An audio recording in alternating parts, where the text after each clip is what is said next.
With all its music, skiing, history, art and architecture, it's perhaps unsurprising that wine doesn't exactly take centre stage in the Austrian picture.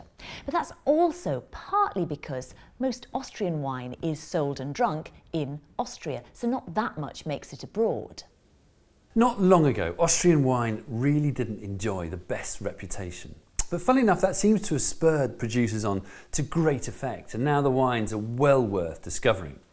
The best ones aren't cheap, but then you look at the scarily steep slopes of the Wachau and taste the sheer intensity and purity and vibrancy in the wines, and you start to understand why. The dramatic Wachau, which is carved out by the broad Danube as it meets a range of high hills about 40 miles outside of Vienna, is one of Austria's best wine regions. Travelling further along the Danube towards Hungary, you pass several others. You've got Kremstal, Kamptal, Treisendal, Wagram, and even Vienna itself, which is one of the most wine-centric of all European capitals. There are vineyards in the city, and there's a constant flow of wine pouring into the Heuriger, or inns owned by the local wine producers. Now, Austria is mainly white wine in terms of its production. The Riesling grape variety of Germany and Alsace crops up here too, in similarly majestic fashion.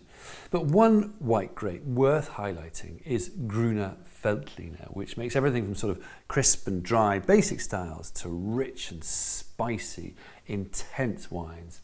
Willy Brundelmeyer, who's one of the country's best growers, once described to me the sensation of top Grüner Veltliner as being like walking through a forest after it's rained.